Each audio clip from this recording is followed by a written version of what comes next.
¿Tienes algo barato e interesante para mí?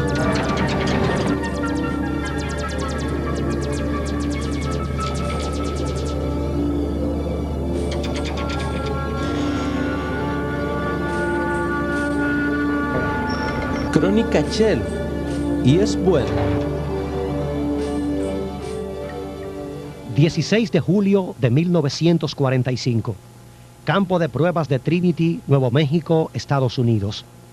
La primera bomba de plutonio de la historia, Trinity.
Una gigantesca bola de más de 2.000 kilos de peso estalla con una potencia de 20.000 toneladas de TNT.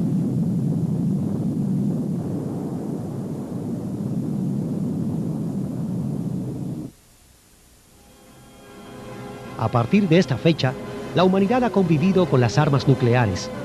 Cada año ha ido creciendo el número de bombas hasta el punto de que hay actualmente unas 50.000 cabezas nucleares en el mundo con una potencia explosiva de aproximadamente 20.000 millones de toneladas de TNT, o sea, 1.600.000 veces la capacidad de la bomba arrojada por los Estados Unidos sobre la ciudad japonesa de Hiroshima, menos de un mes después de la explosión de Trinity.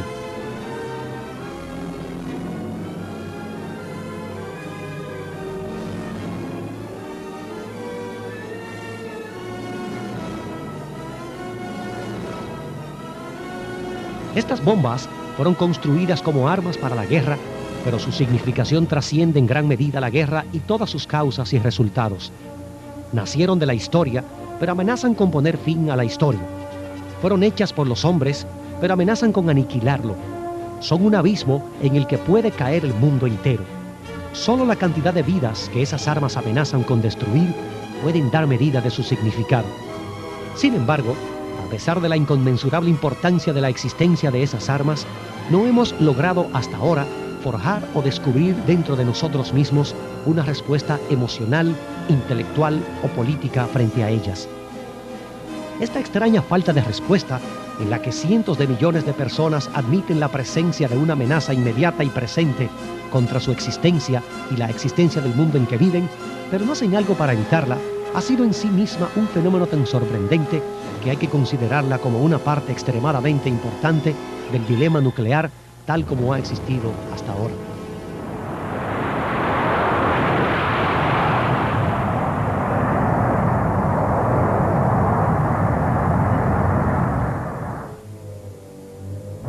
Comenzamos la década de los 90 con la amenaza nuclear sobre nuestras cabezas en una desenfrenada carrera de armamentos que ocupaba continuamente los titulares y parecía no tener fin.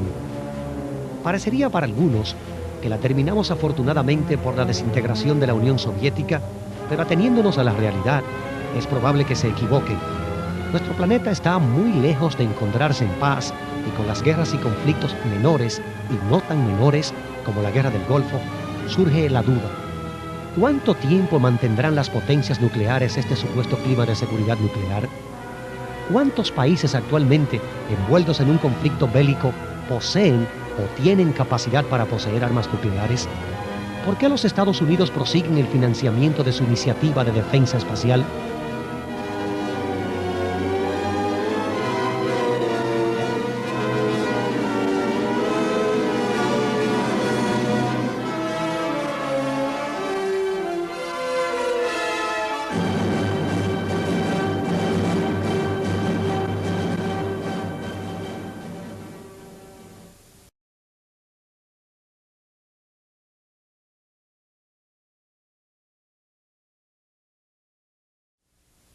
Es el día 2 de diciembre de 1942.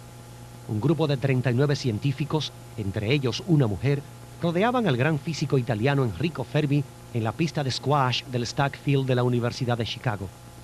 Esperaban con gran ansiedad mientras una gran pila de uranio y grafito iba siendo sometida con lentitud a un ensayo definitivo. A las 3:25 de la tarde, en medio del silencio del grupo, y mientras sonaban los contadores de neutrones, la tensión de Fermi empezó a relajarse. La reacción en cadena, dijo mirando en derredor, se mantiene por sí misma. Tal fue el momento culminante de 3 años encaminados a forzar el curso de la naturaleza. En 1939, los experimentos de Otto Hahn y Fritz Strassmann habían demostrado que cuando se bombardeaba uranio con neutrones, algunos de sus átomos se dividen en fragmentos más ligeros. El átomo más sencillo, de hecho, es el átomo de hidrógeno, que consiste de un electrón, y su núcleo, que es simplemente un protón. Un protón es una partícula que tiene una carga igual y opuesta a la del electrón, pero pesa unas 2000 veces más. De hecho, como todos los átomos son neutros, o deben tener carga total cero, si un átomo tiene un cierto número de electrones, digamos Z, llamemos Z el número de electrones que tenga un átomo, ha de tener en su núcleo el mismo número de protones, Z protones. Sin embargo, algo que parecía muy sorprendente era que la masa del núcleo no era proporcional a Z, no, o sea, por ejemplo, el núcleo del átomo de helio, que tiene 2 electrones, no tenía una masa igual a la de 2 protones, sino tenía más bien una masa muy cercana a la de 4 protones. Esto no se pudo entender satisfactoriamente, sino hasta el descubrimiento del neutrón por Chadwick en 1932. Este neutrón resulta ser una partícula muy similar al protón, pero con la diferencia de que tiene carga eléctrica cero. Los científicos atómicos pronto se dieron cuenta de que para liberar energía del uranio en gran escala había que encontrar alguna manera de hacer que la reacción en cadena se mantuviese por sí misma. Había que idear algún método para asegurarse de que suficientes neutrones alcanzaran suficientes núcleos y los dividan. En 1942, la pila de Fermi de uranio y grafito consiguió hacerlo. Fermi había observado experimentalmente que los neutrones lentos eran más eficaces para la ruptura que los que se mueven a mayores velocidades, pero la mayor parte de los neutrones liberados en la ruptura de un núcleo son rápidos. Para que la reacción en cadena fuese una realidad, se tenía que hallar la manera de retardar aquellos neutrones rápidos hasta velocidades en que fuesen eficaces. Fermi sabía que los núcleos de ciertos materiales, tales como el grafito, forma pura del carbón, no presentan casi ninguna tendencia a absorber neutrones, los cuales sencillamente rebotan en sus núcleos como una pelota de goma en una pared de cemento. Existen, por otra parte, núcleos que pasan la prueba sin sufrir en apariencia ningún daño por el ataque. Una combinación de núcleos absorbentes e inmunes proporcionó a Fermi el instrumento que necesitaba para controlar delicadamente la ruptura de los núcleos atómicos. Fermi incrustó en una masa de grafito el combustible de uranio para la reacción en cadena. Razonaba que los neutrones rápidos creados por la división nuclear, al rebotar contra el grafito, se retardarían, convirtiéndose en proyectiles más eficientes para atacar los pequeños núcleos del uranio y dividirlos en 2. Pero si el experimento tenía éxito, se presentaba el problema peligroso de una reacción en cadena no controlada. A fin de controlar el curso de la reacción, Fermi decidió insertar en la pila algunas varillas de una sustancia que absorbiera neutrones. En el presente caso, el material elegido fue el cadmio, metal bastante raro, emparentado con el zinc ordinario. Se dispusieron las varillas de manera que pudieran ser metidas y sacadas de la pila según se necesitase retardar o acelerar la reacción. Cuando Fermi anunció a sus colegas que la reacción se mantenía por sí misma, significaba que el grafito estaba retardando justo el número suficiente de neutrones para mantener la reacción y que el cadmio absorbía el número suficiente para evitar que se fuese de la mano. El éxito obtenido en la cancha de Stack Field demostraba que tanto la bomba atómica como la utilización pacífica de la energía atómica eran posibles. Tal iba a ser el principio fundamentalmente de los reactores atómicos que ahora producen fuerza eléctrica para un número creciente de ciudades en todo el mundo. Pero desde 1942, cuando se consiguió la primera reacción en cadena, habían de transcurrir más de 2 años y medio para que en 1945 detonase la primera bomba atómica. Invirtióse el trabajo de 500.000 hombres y mujeres y $2.000 millones en el inmenso proyecto llamado Manhattan, el mayor intento industrial jamás emprendido por el hombre, que tenía por objeto convertir el experimento de Stackfield en la realidad de la bomba atómica.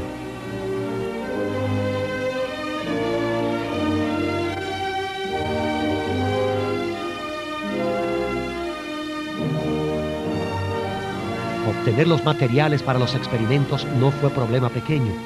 El grafito, por ejemplo, es una sustancia bastante común que se usa mucho para lápices y lubricantes, pero a principios del año de 1940 prácticamente no existía de la pureza necesaria para una pila atómica. En consecuencia, y en medio de las escaseces de la guerra, la industria del grafito tuvo que renovar a fondo sus técnicas. El metal uranio era otro material crítico. Antes de la Segunda Guerra Mundial, el metal uranio era poco más que una rareza de laboratorio. En todo el mundo no había ni medio kilogramo de uranio puro. En los Estados Unidos no se extraía y solamente podía disponerse de un poco entre los productos secundarios indeseables de las grandes refinerías del metal vanadio en las rocosas. En 1942 se disponía de 500 toneladas de esos desperdicios de uranio, pero por suerte para los Estados Unidos, se encontraron con la custodia de 1.200 toneladas de óxido de uranio que habían sido almacenadas en Staten Island por una empresa minera del Congo belga.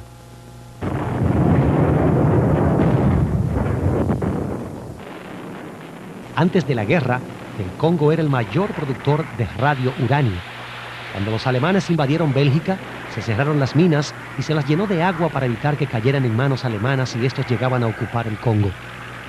Así pues, al iniciarse el programa atómico en 1942, los Estados Unidos poseían unas 2.000 toneladas de mineral de uranio, por suerte lo suficiente para todo el proyecto de la bomba atómica.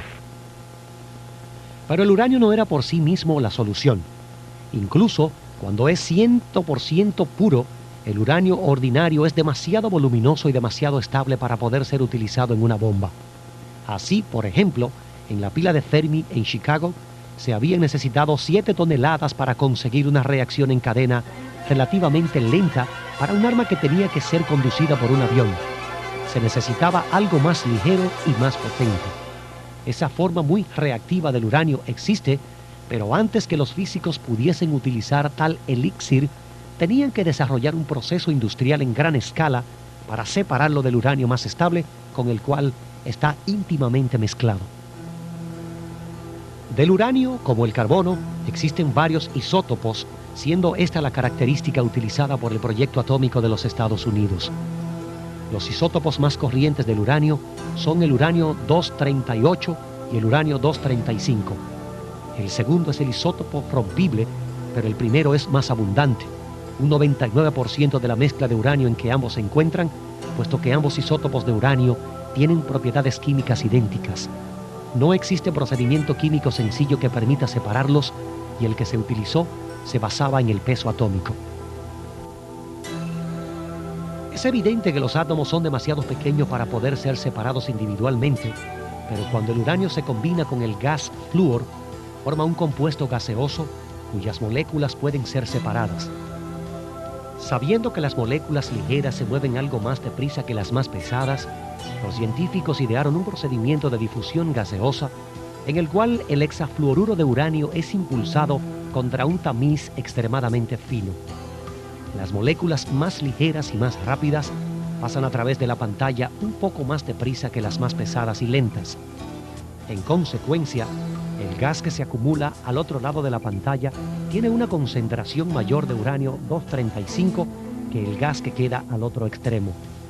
Repitiendo esta operación varias decenas de miles de veces y utilizando en cada ocasión el gas refinado obtenido en la operación previa, es posible, teóricamente, aumentar la concentración del uranio 235 de 0.7% en la mezcla hasta un asombroso 95%. Gracias a este procedimiento, los Estados Unidos habían encontrado la manera de obtener un concentrado de uranio que podía ser utilizado en una bomba, o así lo pareció entonces. Uno de los mayores logros del proyecto atómico de guerra de los Estados Unidos fue la construcción de una gigantesca planta de difusión gaseosa en Oak Ridge, Tennessee, para efectuar la concentración de uranio 235 en gran escala. La planta tenía unos 800 metros de largo y al final acabó costando más de $500 millones. Para intentar desarrollar otros métodos de refinar el uranio 235, a fin de que pudiese ser utilizado en una bomba transportada por avión, el gobierno norteamericano construyó una serie de plantas junto a la planta de difusión gaseosa de Oak Ridge. Construidas a un costo de $300 millones, estas plantas fueron ideadas para concentrar uranio 235, haciendo pasar tetracloruro de uranio cargado eléctricamente a través de un potente campo magnético. En el proceso, las trayectorias de las partículas de uranio 238, algo más pesadas, serían menos desviadas por el campo que las más ligeras de uranio 235. Así se separarían los dos isótopos del uranio. Al final, fue el procedimiento magnético que primero consiguió producir un concentrado de uranio 235 de un 85% de pureza, más que suficiente para su uso en una bomba.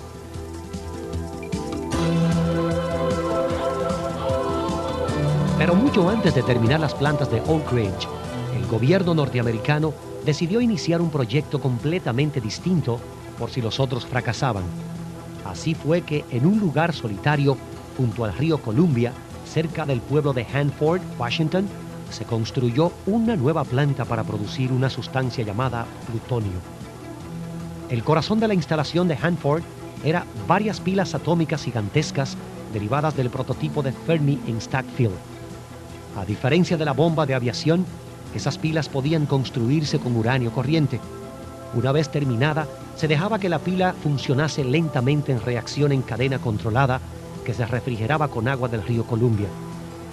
En el interior de la pila se producía una extraña transformación. Parte del uranio 238, al ser bombardeado con neutrones, se convertía en plutonio, elemento de factura humana aún más fácil de dividir que el uranio 235. La bomba que se hizo estallar en la ciudad japonesa de Hiroshima utilizó el uranio 235. La bomba que estalló en Alamogordo y la que estalló en la ciudad japonesa de Nagasaki utilizaron el recién descubierto plutonio.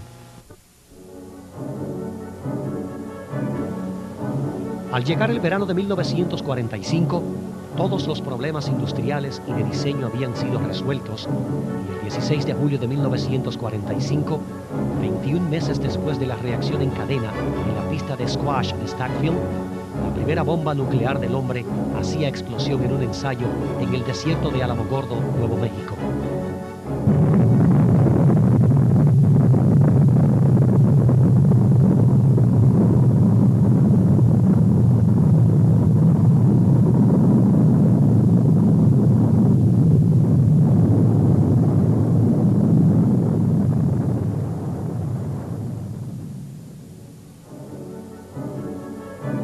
Otra versión de la bomba caía sobre la ciudad de Hiroshima, dando comienzo así a la era nuclear.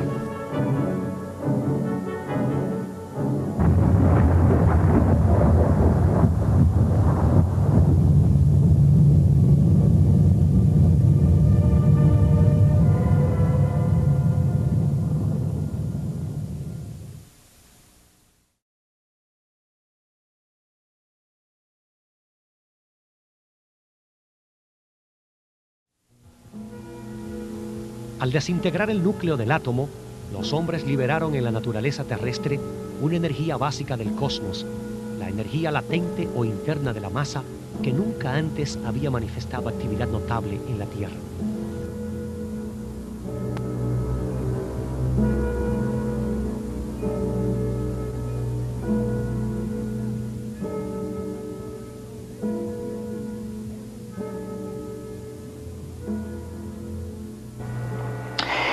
Hoy en día realmente contamos con un esquema bastante satisfactorio para describir toda la materia y todas sus interacciones. En este esquema hay fuerzas, que son 4. La más conocida, por más tiempo por lo menos, es la gravitación. Todos sabemos de Newton y la ley de gravitación universal, que es una fuerza de un alcance muy largo, hasta donde sabemos, en principio infinito alcance. Es atractiva, todas las masas se atraen y sirve para explicar tanto la caída de objetos sobre la Tierra, el movimiento de cuerpos celestes, trayectoria de vehículos espaciales y hasta la dinámica misma del universo. En segundo lugar tenemos al electromagnetismo. Es una fuerza también de alcance muy largo e infinito hasta donde sabemos, pero que puede ser tanto atractiva como repulsiva. Esta fuerza es responsable por la estructura atómica, por las características químicas y físicas de la mayoría de todos los elementos, sirve para explicar la naturaleza de la radiación luminosa, así como rayos X, radar, radio y televisión, el funcionamiento de los microchips y todos los microcircuitos que hoy en día forman una parte tan importante de la tecnología, imanes, etcétera. Todo esto tiene que ver con el electromagnetismo. En tercer lugar tenemos la interacción fuerte, que tiene un alcance del tamaño del núcleo atómico, o sea, 10 a la menos 15 metros, y es la fuerza que es responsable por la estabilidad del núcleo atómico, porque como ya vimos, en el núcleo tenemos únicamente partículas neutras y partículas positivas, que de no haber otra fuerza volarían aparte, tenderían a separarse por su repulsión eléctrica. Pero aparte de esta estructura y estabilidad nuclear, también es responsable por algunos de los tipos de radiaciones nucleares, comúnmente conocidos como radioactividad, en particular la radiación alfa. Es un proceso enteramente debido a la interacción fuerte. Y finalmente tenemos la interacción débil, de un alcance aún más corto que la interacción fuerte, realmente una fracción del tamaño del núcleo en general, y es responsable por desintegraciones beta o radioactividad del tipo beta, asociada generalmente con la emisión de electrones y neutrinos por un núcleo. En particular, la desintegración del neutrón es un proceso debido a esta interacción, así como importantísimos procesos que están ligados con la producción de energía en el centro del Sol. Las reacciones por medio de la interacción fuerte, en la que se libera energía de la masa, estaban casi totalmente excluidas de los asuntos terrestres, y las reacciones por medio de la interacción débil, que se manifiestan en la desintegración progresiva de los materiales radioactivos, eran lo suficiente poco llamativos para pasar por lo general inadvertidos. En comparación con las formas de energía activas en la Tierra durante sus primeros 4.000 millones de años, la cantidad de energía latente en la masa es en realidad tremenda. La tasa de conversión de la masa en energía está expresada en la fórmula de Einstein, es decir, la energía es igual a la masa por el cuadrado de la velocidad de la luz. Una fórmula que ha conquistado un lugar justificado en el folclore popular, si tenemos en cuenta su fatídica importancia para la supervivencia de la vida humana. Como la velocidad de la luz es de cerca de 300.000 kilómetros por segundo, la mayor velocidad que puede alcanzarse en el universo, el valor de energía que se puede obtener a partir de la transformación de cantidades incluso pequeñas de masa es extraordinariamente elevada. Por ejemplo, la cantidad de masa invertida en la destrucción de Hiroshima fue de 1 gramo aproximadamente. Hubieron hecho falta 12.500 toneladas de TNT para liberar la misma cantidad de energía. Dados estos antecedentes, el presidente Truman hablaba con precisión cuando, al anunciar que los Estados Unidos habían arrojado una bomba atómica en Hiroshima, dijo al mundo que la potencia básica del universo había sido liberada y aprovechada para la guerra por los Estados Unidos, y añadió que la fuerza de la que el Sol extrae sus poderes ha sido desencadenada contra los que llevaron la guerra al lejano oriente. La enorme, la monstruosa desproporción entre la potencia básica del universo y las criaturas meramente terrestres que la desencadenaron y contra las que fue desencadenada de forma iracunda, definieron el pavoroso dilema al que desde entonces el mundo ha intentado, sin éxito, adaptarse. Fue una suerte para la vida terrestre que pudiera crecer protegida de las reacciones causadas por la interacción fuerte y de las energías nucleares que ellas liberan. De hecho, es dudoso que la vida en la Tierra hubiera podido desarrollarse si se hubiese manifestado en algún sentido las reacciones causadas por la interacción fuerte. Estas reacciones no solamente liberan enormes estallidos de energía, sino que preparan el marco para la prolongada liberación de energía de la otra fuerza nuclear, la interacción débil en forma de radiación nuclear. Cuando se desintegra un núcleo atómico liberando energía, se producen varios isótopos inestables y estos nuevos núcleos, actuando bajo la influencia de la interacción débil, se desintegran progresivamente y emiten radiactividad al medio ambiente.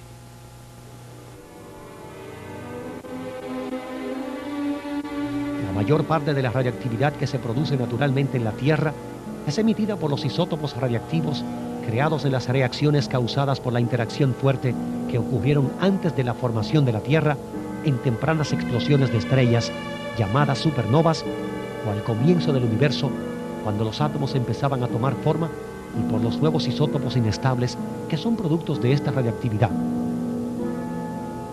Los isótopos radiactivos originales son como relojes a los que se dio cuerda una primera vez y que no han dejado de funcionar desde entonces.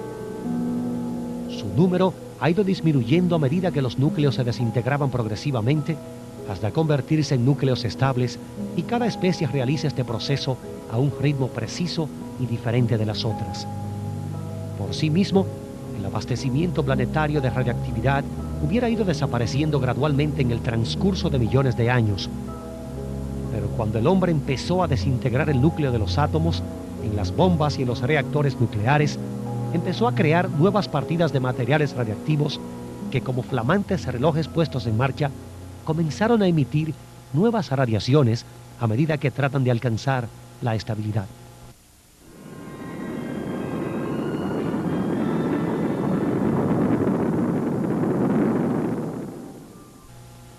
Un tratado de 1963 prohibió las pruebas nucleares en la atmósfera, aunque Francia y China no lo suscribieron y han seguido realizando pruebas desde entonces, pero antes de eso, las pruebas nucleares incrementaron la radiación natural de la Tierra. En consecuencia, la actual dosis de radiación per cápita en los Estados Unidos es un 4,5% superior al nivel de radiación básica natural en ese país. La magnitud media de la energía de las emisiones radiactivas supera con creces la fuerza de los enlaces químicos que permiten a las cosas vivas conservar su unidad. Es bien conocida especialmente la vulnerabilidad del material genético a la radiactividad. Quizá no deba sorprendernos que cuando se desencadenan las energías cósmicas en un pequeño planeta, se produzca como consecuencia una aplastante destrucción. Einstein no fue más que uno de los muchos clarividentes que comprendieron esta fundamental disparidad de fuerzas cuando en 1950, al pensar en la probabilidad de que llegara a hacerse estallar una bomba de hidrógeno o termonuclear, afirmó que el envenenamiento radiactivo de la atmósfera y por lo tanto la aniquilación de cualquier clase de vida en la Tierra están ahora al alcance de nuestras posibilidades técnicas.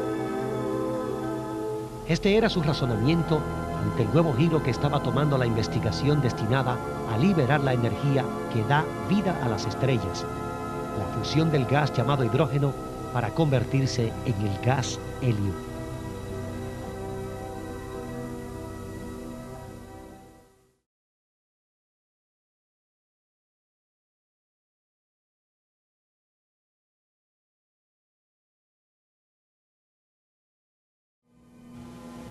En realidad, la bomba de hidrógeno, así como la bomba atómica, no son más que fenómenos excepcionalmente naturales, cuya fuerza de reacción es aprovechada para los fines que estamos tratando.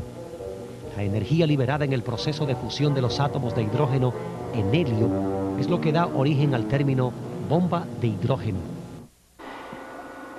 Acá vemos una gráfica en la que se presenta esa energía de enlace por nucleón para todos los átomos que encontramos en la naturaleza. Acá los átomos están numerados según su número atómico, o sea, el número de electrones que hay en el átomo, y acá vemos la energía de enlace por nucleón dentro del núcleo de cada uno de esos átomos.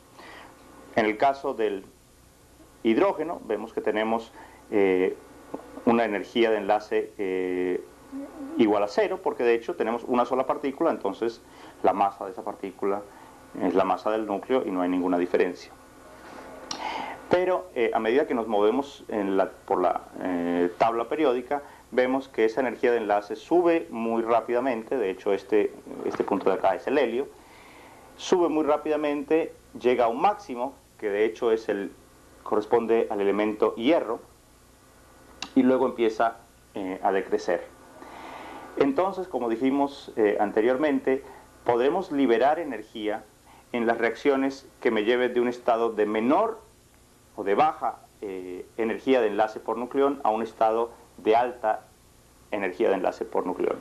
Entonces tenemos dos posibilidades. Una posibilidad es empezar con un elemento aquí, muy pesado, y buscar reacciones nucleares que me lleven a elementos de número atómico más bajo, en que haya aumentado, por lo tanto, la energía de enlace por nucleón. Estos procesos se los conoce como fisión nucleares y obviamente liberarán mayor energía mientras más pesado sea el elemento. Por eso el uranio es el elemento que se usa con preferencia en estas reacciones nucleares. Estas reacciones son las que dan energía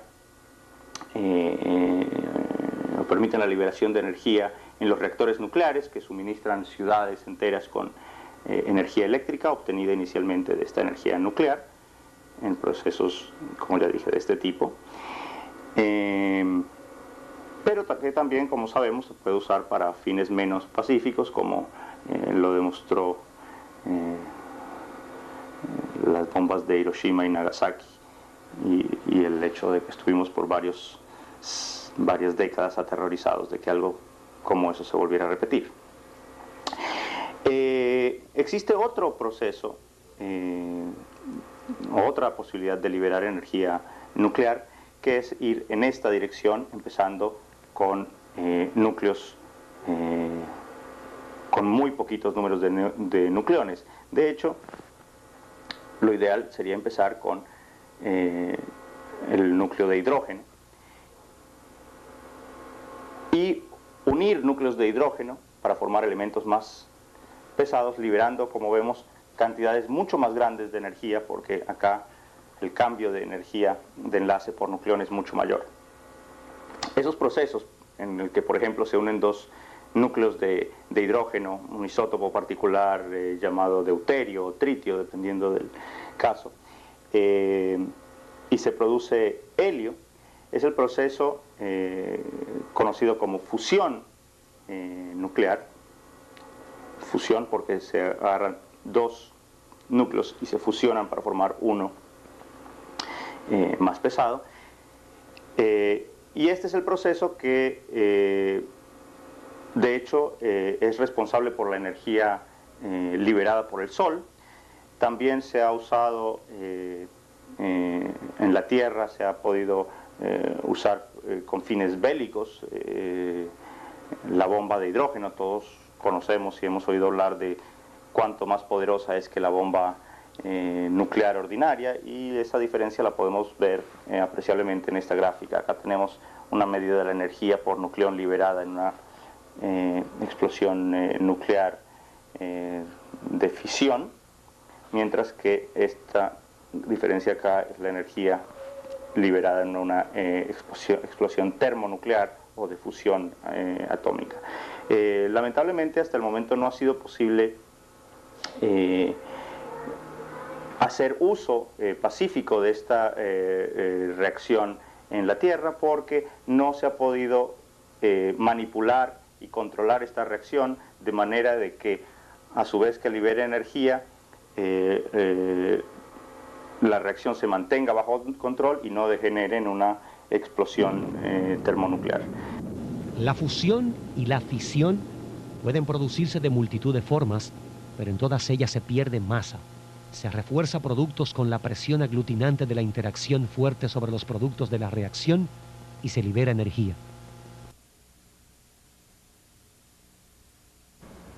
En las aplicaciones bélicas, lamentablemente, la bomba de hidrógeno funciona, el detonador es una bomba atómica. ¿Por qué el detonador tiene que ser una bomba atómica? Para producir esa temperatura de decenas, centenares de millones de grados centígrados que van a producir a su vez la reacción de fusión. Obviamente se puede autoimaginar la potencia de una bomba de este tipo. Están por el orden de los 100 megatones. Entendiéndose por megatones millones de toneladas de TNT. Entre los componentes de la bomba se tienen la espoleta, que consiste en una esfera de plutonio subcrítica, o sea, una cantidad de masa inferior a la que se necesita para la reacción de fisión y cuidadosamente elaborada, que lleva en su interior un mecanismo iniciador de neutrones y que está rodeada de una camisa de material altamente explosivo.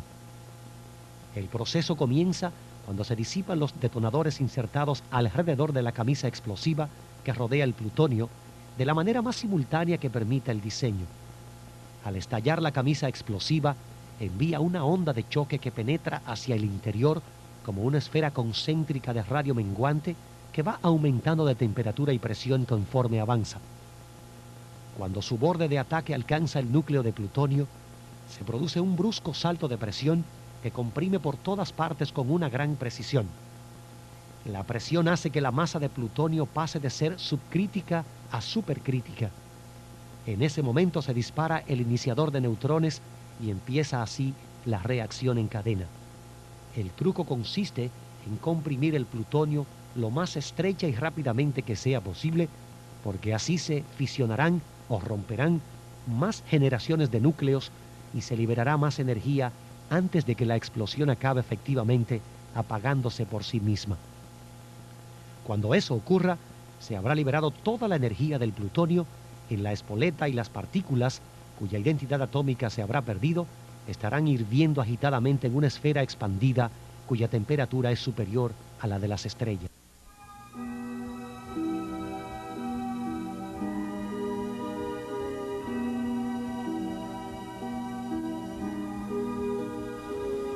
En todo el universo solamente se encuentran temperaturas de semejante magnitud en fenómenos fugaces como la explosión de supernovas, que es una estrella que explota catastróficamente debido a la inestabilidad derivada del agotamiento de su combustible nuclear y que durante unos días es 100 millones de veces más luminosa que el Sol. Es ahora, en estas condiciones de presión y temperatura, cuando pueden empezar la fusión, también conocida como reacción termonuclear, debido al elevadísimo calor necesario para ponerla en marcha. Los combustibles de la fusión, el litio y los isótopos de la masa de hidrógeno, vuelan en todas direcciones a tal velocidad que son capaces de penetrar fácilmente los unos en los otros, escupiendo partículas nucleares al fusionarse. Esto no es una reacción en cadena, ya que la explosión y la expansión provocada por su propio calor detiene de nuevo la explosión. Sin embargo, en el momento que esto ocurre, ya se ha iniciado la última fase en que los neutrones liberados tanto por la espoleta de fisión como por la reacción de fusión fusionan la camisa circundante compuesta, por ejemplo, de uranio 238.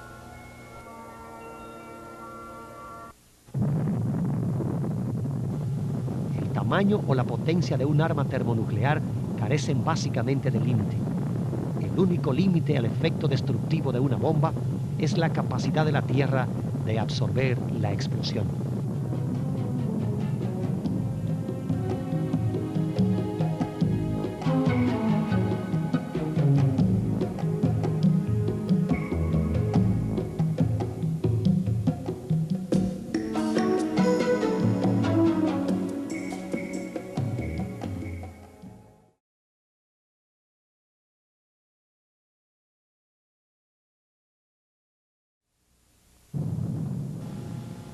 Mientras que la mayoría de las bombas convencionales producen un solo efecto destructivo, la onda de choque, las armas nucleares producen muchos. En el momento de la explosión, cuando la temperatura de la materia del arma al gasificarse instantáneamente alcanza niveles superiores a la de las estrellas, la presión es millones de veces superior a la atmosférica normal. Inmediatamente la reacción, formada esencialmente de rayos gamma, que son una forma de radiación electromagnética de alta energía, empieza a difundirse por el medio ambiente. Esto es lo que se llama radiación nuclear inicial y es el primero de los efectos destructivos de una explosión nuclear. Cuando se hace estallar en el aire una bomba de 1 megatón con una potencia explosiva de 1 millón de toneladas de TNT, que en los actuales arsenales nucleares es una bomba de calibre mediano, la radiación nuclear inicial puede matar a los seres humanos desprotegidos que se encuentren en una zona de unos 15 kilómetros cuadrados. De forma simultánea a la radiación nuclear inicial, en un segundo efecto destructivo de la explosión, la intensa actividad de los rayos gamma en el aire genera un pulso electromagnético. En una detonación muy elevada, el pulso puede destruir toda clase de instalaciones eléctricas en un área muy amplia mediante la inducción de un potente voltaje a través de diversos conductores como antenas receptoras, tendidos eléctricos aéreos, tuberías y vías férreas. La Agencia de Preparación Civil del Ministerio Norteamericano de Defensa informó en 1977 de que una sola arma nuclear de muchos kilotones, detonada a una altitud de 200 kilómetros por encima de Omaha, Nebraska, podría generar un pulso electromagnético lo bastante potente como para estropear los circuitos eléctricos integrados de todos los Estados Unidos y de parte de México y del Canadá. Cuando las reacciones de fusión se disipan por sí mismas, se forma una bola de fuego. Al expandirse esa bola, el aire que la rodea absorbe energía en forma de rayos X y luego vuelve a irradiar parte de esa energía al medio ambiente en forma de pulso térmico, es decir, onda de luz cegadora y de muy intenso calor, que es el tercero de los efectos destructivos de una explosión nuclear. Si el estallido se produce en lugar lo suficientemente bajo, la bola de fuego alcanza el suelo y convierte en vapor o incinera prácticamente todo cuanto toca. El pulso térmico de una bomba de 1 megatón dura unos 10 segundos y puede causar quemaduras de segundo grado a los seres humanos expuestos a su acción a una distancia de más de 15 kilómetros o un área de casi 750 kilómetros cuadrados, y la de una bomba de 20 megatones, a niveles actuales una bomba grande, dura unos 20 segundos y puede producir quemaduras a una distancia de 45 kilómetros o en un área de casi 6.500 kilómetros cuadrados. A medida que la bola de fuego se va expandiendo, envía también una onda explosiva en todas direcciones y este es el cuarto efecto destructivo de la bomba. La onda explosiva de una bomba de 1 megatón, detonada en el aire, puede aplastar o dañar gravemente todos los edificios que se encuentren en un radio de algo más de 7 kilómetros, salvo los más resistentes, y la de una bomba de 20 megatones hace lo mismo en un radio de casi 20. A medida que arde la bola de fuego, asciende y condensa el vapor de agua de la atmósfera circundante hasta formar el hongo característico. Si la bomba ha estallado en el suelo o lo bastante cerca de él para que la bola de fuego toque la tierra, en lo que suele llamarse explosión de superficie, se formará un cráter y toneladas de polvo y escombros se fundirán con los productos intensamente radiactivos de la fisión y serán absorbidos en el seno del hongo. Esta mezcla regresará a la tierra en forma de lluvia radiactiva, en su mayor parte en forma de finas cenizas, lo que constituye el quinto efecto destructivo de la explosión. Según sea la composición de la superficie afectada, de un 40 a un 75% de esta lluvia radiactiva, a la que suele llamársele primera lluvia radiactiva o también lluvia radiactiva local, cae sobre la Tierra aproximadamente en las 24 horas siguientes a la explosión, desde las zonas vecinas al lugar donde se ha producido y hacia donde lo empuje el viento, exponiendo a los seres humanos al síndrome radiactivo que puede ser fatal si la exposición es intensa. Las detonaciones nucleares en el aire también pueden causar una lluvia radiactiva local, pero en cantidades mucho menores.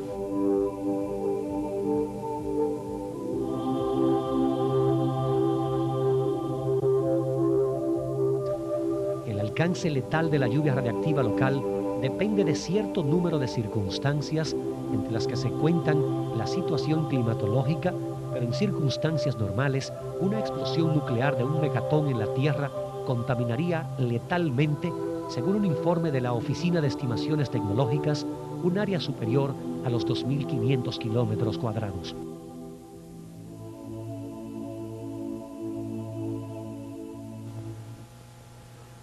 La radiación nuclear inicial, el pulso electromagnético, el pulso térmico, la onda explosiva y la lluvia radiactiva local podrían calificarse de efectos primarios locales de las armas nucleares. Además de estos efectos primarios, se producen innumerables efectos secundarios en las sociedades y ambientes naturales, siendo algunos de estos efectos más perjudiciales que los primarios. Para dar solamente un ejemplo, las armas nucleares, al arrasar e incendiar áreas enormes y muy urbanizadas, generan incendios en masa y en algunos casos estos incendios pueden matar más personas que los pulsos térmicos y ondas explosivas que se producen al principio. Es más, aparte de los efectos primarios locales de cada bomba y de sus efectos secundarios, existen unos efectos primarios globales que solo llegan a ser significativos si estallan miles de bombas en toda la Tierra. Y esos efectos primarios globales producen innumerables efectos secundarios diferentes de los anteriores en todo el ecosistema del conjunto de la Tierra. Porque un holocausto total es más que la suma de sus partes locales, es también un potente ataque directo contra la ecosfera. En este sentido, holocausto es para la Tierra lo que una sola bomba es para una ciudad.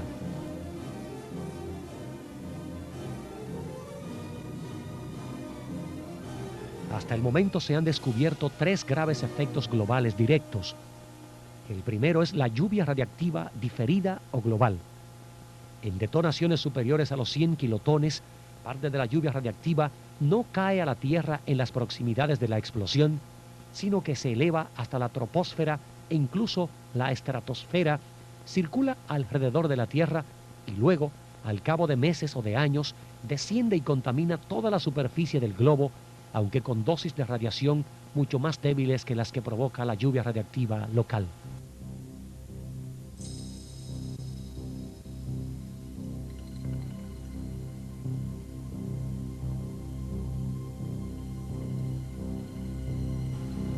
El segundo efecto global que fue descubierto recientemente es el de la ascensión, cuando se producen explosiones en el suelo de millones de toneladas de polvo a la estratosfera.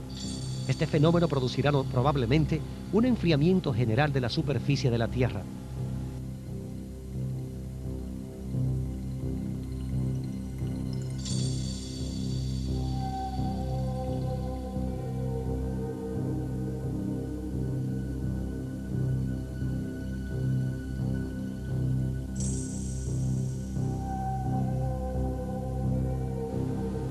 El tercero de los efectos globales es la previsible destrucción de la capa de ozono que rodea toda la Tierra en la estratosfera.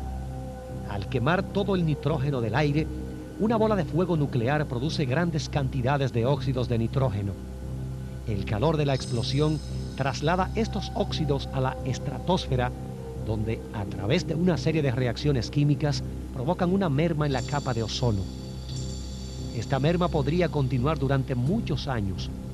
En el informe de la Academia Nacional de Ciencias de Estados Unidos del año 1975, se calculó que un holocausto en el que se hicieran estallar 10.000 megatones en el hemisferio norte de la Tierra provocaría una reducción del ozono de hasta un 70% en este hemisferio y de hasta un 40% en el hemisferio sur, y que el nivel de ozono tardaría hasta 30 años en volver a ser normal.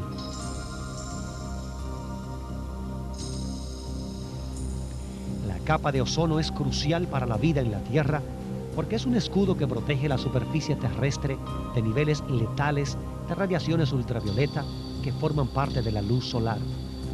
Si no fuera porque el ozono absorbe gran parte de la radiación ultravioleta solar, la vida tal como la conocemos ahora no podría existir en ningún lugar, aparte quizás del océano.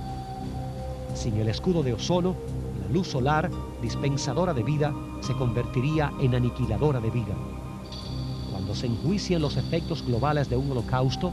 Por lo tanto, la cuestión primordial no es saber cuántas personas serán víctimas de la radiación o morirán quemadas o aplastadas por los efectos intermediarios de la explosión de las bombas, sino hasta qué punto podría resistir la ecosfera, entendida como una sola entidad viva de la que depende la existencia de todas las formas de vida.